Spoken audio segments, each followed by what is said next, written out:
اللهم صل على سيدنا محمد وعلى آله وأصحابه ومن تبعهم بإحسان إلى يوم الدين. انشاءاللہ تعالی آج کے درس میں ہم حضرت صلی اللہ علیہ وآلہ وسلم کی بچپن کے واقعات میں سے ایک واقعہ نقل کریں گے، جس کے بارے میں علماء نے مختلف عنوان لکھے ہیں اپنی سیرت کی کتابوں میں۔ مثال کے طور پہ علامہ حلبی بارش کے لیے دعا، اور خصائص الکبریٰ میں امام سیوطی حضور کے وسیلے سے ابو طالب کا بارش کی دعا مانگنا، اور اس طرح کے مختلف ٹائٹلز کے ساتھ اس واقعے کو نقل کرتے ہیں۔ یہ واقعہ ہے جب حضرت کے دادا کا انتقال ہو گیا اور حضرت صلی اللہ علیہ وآلہ وسلم ابو طالب کی کفالت میں آئے۔ یہ اس زمانے کا واقعہ ہے۔ تو اس سلسلے میں اس کو خصائص الکبریٰ میں بھی روایت کیا گیا ہے، اس کو ابن عساکر نے اپنی تاریخ میں بھی نقل کیا ہے، اور اس کو امام حلبی ام السیر میں بھی لے کے آئے ہیں، اور دیگر کتب السیرہ میں یہ واقعہ موجود ہے۔ جلہمہ ابن عرفلہ یہ اس کو روایت کرتے ہیں۔ انہوں نے کہا کہ میں مکہ آیا تو میں نے دیکھا کہ اہل مکہ شدید قحط سالی میں مبتلا ہیں، اور وہاں پہ بارش ہونے کا کوئی امکان بھی نظر نہیں آتا۔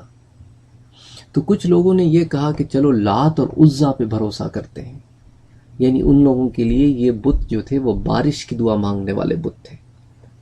کسی نے کہا کہ نہیں، ایسا کرتے ہیں کہ بڑے بت منات پہ بھروسہ کرتے ہیں۔ تو اب ان کے درمیان ایک بوڑھا شخص تھا، اس نے کہا کہ تم حق اور سچائی سے کس طرح بھاگ رہے ہو، حالانکہ تم میں ابراہیم کی نشانی اور اسماعیل کی اولاد موجود ہے، تم انہیں چھوڑ کر ایک غلط راستے پر کیوں جا رہے ہو؟ تو لوگوں نے کہا کہ اسماعیل کی نشانی سے تمہاری مراد کیا ابو طالب ہے؟ اس نے کہا ہاں۔ اب یہ سارے کے سارے لوگ ابو طالب کے گھر کی طرف چل پڑے۔ تو راوی کہتے ہیں جلہمہ بن عرفلہ، وہ کہتے ہیں کہ میں بھی اس شخص کی شان دیکھنے کے لیے اس شخص کے گھر کی طرف چل پڑا۔ وہاں پہنچ کر سب لوگوں نے مل کے ابو طالب کے گھر کے دروازے پہ دستک دی، تو ایک خوبصورت شخص باہر آیا جس نے ایک تہبند لپیٹ رکھی تھی۔ سب لوگ اس کی طرف بڑھے اور کہنے لگے، اے ابو طالب، وادی میں قحط پڑ رہا ہے، بچے بھوکوں مر رہے ہیں، اس لیے آؤ اور ہمارے لیے بارش کی دعا کرو۔ تو ابو طالب باہر آئے اور ان کے ساتھ ایک بچہ تھا۔ تو جلہمہ بن عرفلہ کہتے ہیں کہ جب میں نے اس بچے کو دیکھا تو یوں معلوم ہوتا تھا کہ گویا اچانک اندھیرے میں سورج نکل آیا ہو، اور پھر اور کئی بچوں نے گھیر ڈال رکھا تھا۔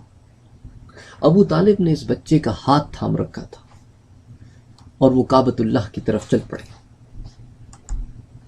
اس وقت جب میں نے آسمان کی طرف دیکھا تو مطلع صاف تھا اور سورج بالکل روشن آسمان پر موجود تھا۔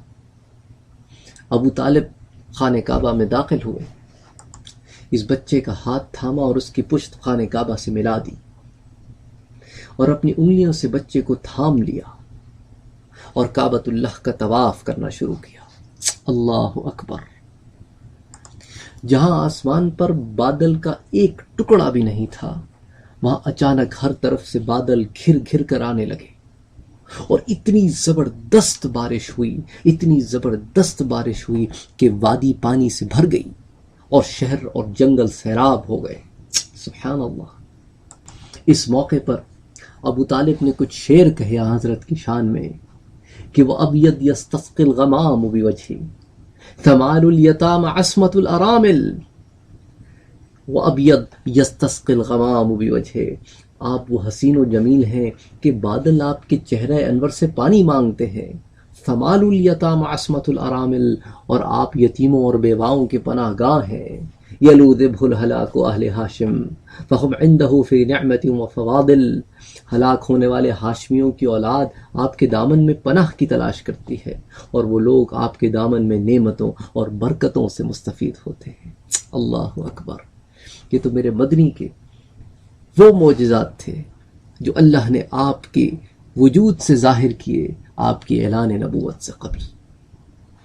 اس سے اندازہ ہوتا ہے کہ محمد مصطفیٰ صلی اللہ علیہ وآلہ وسلم کتنی عظیم شخصیت ہے، اور ہم اس عظیم شخصیت کے امتی ہیں، لیکن افسوس تو اس بات کا ہے کہ اس امتی ہونے کا ہم حق ادا نہیں کر رہے۔